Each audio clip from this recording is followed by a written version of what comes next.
ज्ञान योग आदि के फल तथा परमात्म तत्व का वर्णन। युधिष्ठिर ने पूछा, पितामह, ज्ञान योग का तथा वेदों के नियमानुसार किए जाने वाले कर्म योग का क्या फल है? सब प्राणियों के भीतर रहने वाले आत्मा का ज्ञान किस प्रकार हो सकता है? भीष्म जी ने कहा, इस विषय में प्रजापति मनु और महर्षि बृहस्पति के संवाद रूप एक प्राचीन इतिहास का उदाहरण दिया जाता है। एक समय की बात है, देवता और ऋषियों की मंडली में प्रधान महर्षि बृहस्पति ने प्रजापति मनु को प्रणाम करके पूछा, भगवान, जो इस जगत का कारण और वैदिक कर्मों का अधिष्ठान है, विप्रगण जिसे ज्ञान का फल बताते हैं तथा मंत्र के शब्दों द्वारा जिसके तत्व का सम्यक ज्ञान नहीं होता, उस वस्तु का यथावत वर्णन कीजिए जिससे पृथ्वी और पार्थिव जगत, वायु और अंतरिक्ष, जल जंतु और जल तथा देवता और देवलोक की उत्पत्ति हुई है। वह सनातन वस्तु क्या है, ये बताइए। मैंने ऋक, साम और यजुर्वेद का तथा छंद, ज्योतिष, निरुक्त, व्याकरण, कल्प और शिक्षा का भी अध्ययन किया है, तो भी मुझे आकाश आदि पांचों भूतों के उपादान कारण का ज्ञान न हो सका। इसलिए आप सामान्य और विशेषण युक्त शब्दों के द्वारा इस विषय का पूर्णतया वर्णन करने की कृपा कीजिए तथा ये भी बताइए कि ज्ञान और कर्म का फल क्या है। जीव किस तरह एक शरीर से अलग होकर दूसरे में प्रवेश करता है। मनु जी ने कहा, जिसको जो जो विषय प्रिय होता है उसको उसी उसी में सुख जान पड़ता है, और जो अप्रिय होता है वही उसके लिए दुख रूप बताया गया है। इष्ट की प्राप्ति और अनिष्ट के निवारण के लिए संसार में कर्मों का आरंभ किया जाता है तथा इष्ट अनिष्ट दोनों से बचने के लिए ज्ञान योग का उपदेश किया गया है। वैदिक कर्म कांड प्रायः सकाम भावना से युक्त हैं, किंतु जो कामनाओं के बंधन से मुक्त होता है वही परमात्मा की प्राप्ति कर सकता है। मनुष्य निष्काम भाव से कर्म का अनुष्ठान करके पर ब्रह्म को प्राप्त करे, इसी उद्देश्य से कर्मों का विधान किया गया है। कर्म से प्राप्त होने वाले स्वर्ग आदि फलों की प्रशंसा करने वाले वचन तो कामनाओं में आसक्त पुरुषों पर ही अपना प्रभाव डालते हैं। अतः इन कामनाओं से अपना पिंड छुड़ाकर परमात्मा को ही प्राप्त करना चाहिए। नित्य कर्मों के अनुष्ठान से राग आदि दोष दूर हो जाने के कारण अंतःकरण शुद्ध हो जाता है, फिर उसमें ज्ञान का प्रकाश छा जाता है और मनुष्य कर्मों के अगोचर कामनातीत पर ब्रह्म को प्राप्त कर लेता है। मन और कर्म से ही संसार की सृष्टि हुई है।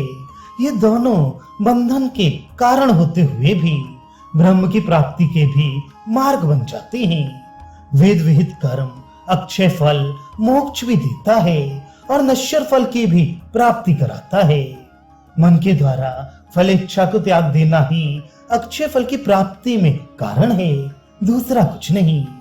जब रात बीत जाती है और अंधकार का आवरण हट जाता है, उस समय जैसे नेत्र अपने तेजस स्वरूप से युक्त होकर रास्ते में पैरों से बचाव करने योग्य कांटे आदि देख सकते हैं, उसी प्रकार बुद्धि भी मोह का पर्दा हट जाने पर विवेक से युक्त हो त्यागने योग्य अशुभ कर्मों को समझ सकती है।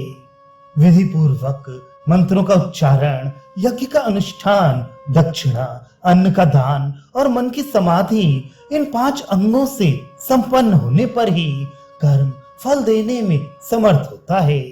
शब्द, रूप, पवित्र रस, सुखद स्पर्श और सुंदर गंध, ये ही कर्मों के फल हैं। किंतु मनुष्य इसी कर्म करने वाले शरीर से इन फलों को प्राप्त करने की शक्ति नहीं रखता। कर्मों के फल रूप से जो लोक या शरीर प्राप्त होते हैं, उन्हीं में जाने पर इन फलों की प्राप्ति होती है। जीव एक शरीर से जो शुभ अशुभ कर्म करता है, दूसरा शरीर धारण करके ही उसके फलों को भोगता है, क्योंकि शरीर ही सुख और दुख भोगने का साधन है। मन और वाणी से किए हुए शुभ अशुभ कर्मों का फल मन वाणी के द्वारा ही भोगना पड़ता है। फल की इच्छा रखने वाला मनुष्य अपने कर्मों में जैसे गुण का संपादन करता है, उसी गुण से प्रेरित होकर वह कर्म के फल को भोगता है।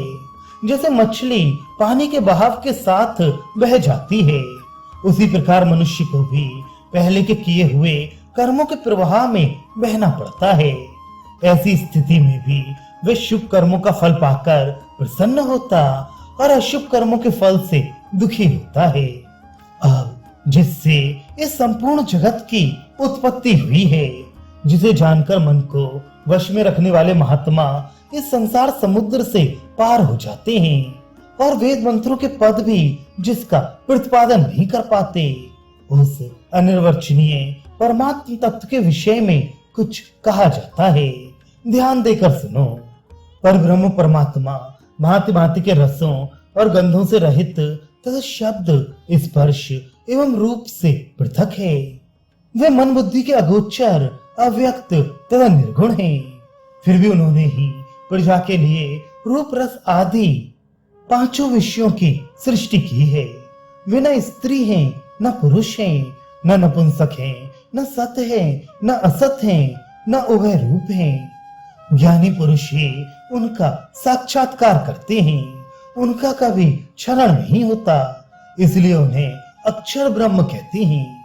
अक्षर से आकाश, आकाश से वायु, वायु से अग्नि, अग्नि से जल और जल से पृथ्वी प्रकट हुई है। इस पृथ्वी से ही पार्थिव जगत की उत्पत्ति होती है। पार्थिव शरीरों का जल में लय होता है। जल से वे अग्नि में, अग्नि से वायु में, वायु से आकाश में और आकाश से परमात्मा में लीन होते हैं। परमात्मा की प्राप्ति हो जाने पर जीवों का पुनर्जन्म नहीं होता। परमात्मा न ठंडा है, न गर्म, न कोमल है, न कठोर, न खट्टा है, न कसैला और न मधुर है, न तिक्त। शब्द, गंध और रूप से भी वह रहित है। उसका स्वरूप सबसे विलक्षण है। त्वचा स्पर्श का, जिह्वा रस का, घ्राणेन्द्रिय गंध का, कान शब्द का और नेत्र रूप का ही अनुभव करते हैं। ये इंद्रियां परमात्मा को अपना विषय नहीं बना सकती। अध्यात्म ज्ञान से हीन मनुष्यों को परमात्म तत्व का अनुभव नहीं होता। अतः जो जिह्वा को रस से, नासिका को गंध से, कानों को शब्द से, त्वचा को स्पर्श से और नेत्र को रूप से हटाकर अंतर्मुखी बना लेता है, वही अपने मूल स्वरूप परमेश्वर का साक्षात्कार कर सकता है। श्रुति के कथनानुसार व्यापक ईश्वर और साधक जीव दोनों ही जिसके स्वरूप हैं, जो संपूर्ण लोक में स्थित रहने वाला, कूटस्थ, सबका कारण और स्वयं ही सब कुछ करने वाला है, वही कारण तत्व है। उसके सिवा जो कुछ है सब कार्य मात्र है। जैसे कोई मनुष्य कुल्हाड़ी से कांटे को चीरकर उसमें अग्नि का दर्शन करना चाहे तो ना उसमें आग दिखाई देगी न धुआं।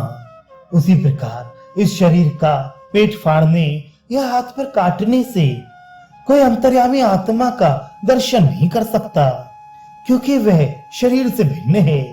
किंतु उन्हीं काष्ठों का युक्ति पूर्वक मंथन करने से जैसे अग्नि और धूम दोनों ही देखने में आते हैं, उसी तरह योग के द्वारा मन और इंद्रियों को आत्मा में समाहित करने पर बुद्धिमान पुरुष अपने स्वरूपभूत आत्मा का साक्षात्कार कर सकता है।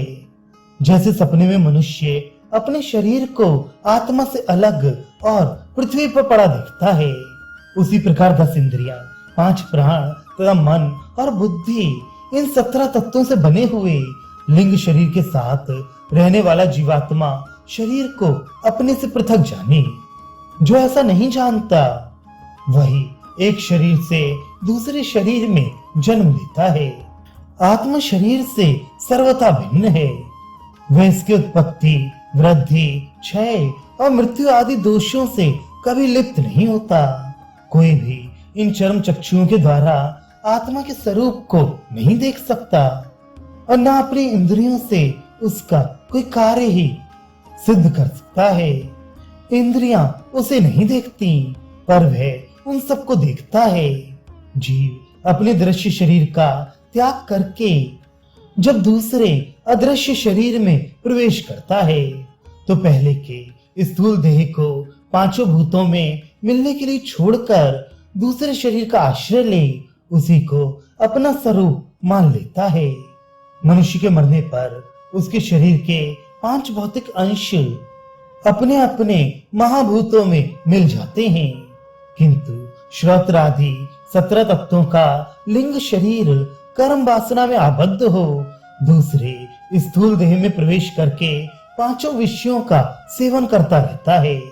श्रोतेंद्रिय आकाश के गुण शब्द का, घ्राणेन्द्रिय पृथ्वी के गुण गंध का, तेजस नेत्रेंद्रिय तेज के गुण रूप का, रसेंद्रिय जल के गुण रस का तथा त्वगेंद्रिय वायु के गुण स्पर्श का सेवन करती है। इंद्रियों के पांचों विषय 5 महाभूतों में रहते हैं। पांचों महाभूत इंद्रियों में रहते हैं। इंद्रियां मन की अनुगामिनी हैं। मन बुद्धि के आश्रित है और बुद्धि आत्मा का आश्रय लेकर स्थित है।